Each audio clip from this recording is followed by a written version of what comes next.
What is going on, everybody, and welcome back to the greatest combat sports and culture show in the entire universe, the Fight Podcast. I'm your host, Sergio Vicente, and today's a special day.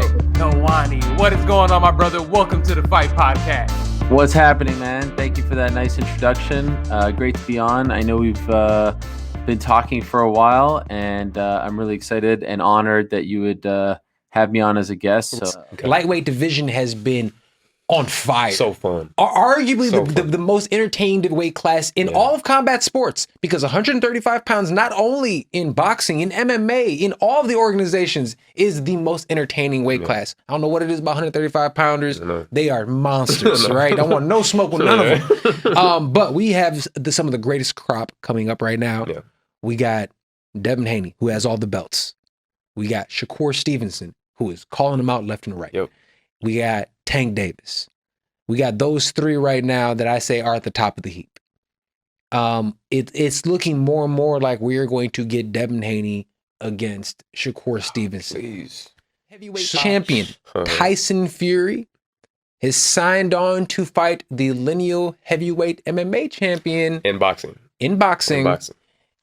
Francis Ngannou. A lot of people said Francis Ngannou fumbled the bag. Hey, look at you now. Who fumbled what? He ain't fumbled. Get your money, black man. Right. Get your money. Yes. You know what I'm saying? So he went out.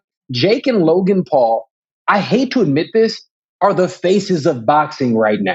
It is what it is. These two are the faces of boxing. Over the last 6 months, I have been forced to discuss these two buffoons for everything that they do. But you know what? They're doing an amazing job at what they're doing. The kids can actually fight. Jake can actually fight. Logan, who fought Floyd, can't really fight. But Jake can literally fight. And what they're doing is a lot of times they're actually bringing awareness to fighter pay and what certain organizations like the UFC isn't doing. And all these guys, what is it about these champions that separates them from everybody else? Man, that's a great question, bro. And I'll tell you, it's the details. It's the little details, the little things, right? It's the character things. That's icing on the cake. And both of you guys talk about legacy constantly. Since you're speaking of legacy, historically, the winner of this fight, where do you guys believe you rank historically at a welterweight division? Oh, we ranked up there with all of them. You know, when you talk about the welterweight division, you talk about the greatest welterweights to walk the face of earth, you're going to talk about Errol Spence and Terrence Crawford. You've been champion in other organizations. Yes, sir. But now, being the fact that you're fighting against Lance Palmer, the face of the PFL essentially, and you're on ESPN now, what does a win like that do for your profile and, again, just your career going forward? The way that I'm about to finish Palmer is going to put me on the top 10 highlights. Last night's UFC fight night, I want a couple of things that stood out to you.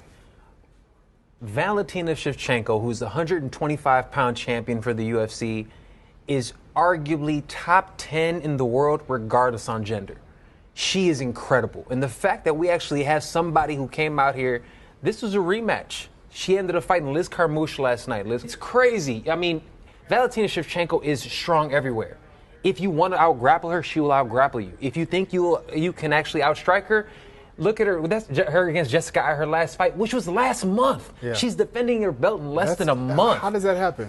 She's that special. do this and that. Like, I'm not the guy who's going to sit there on a Monday and be like, well, let me tell you about how Alex Volkanovski got out of that choke. That's not me.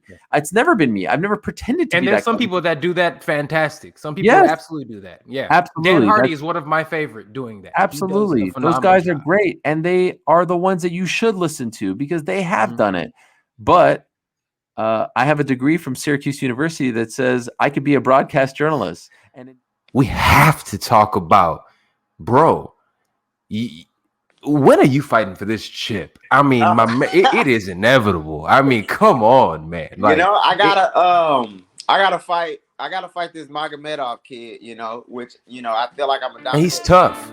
Yeah, he's tough. He's a tough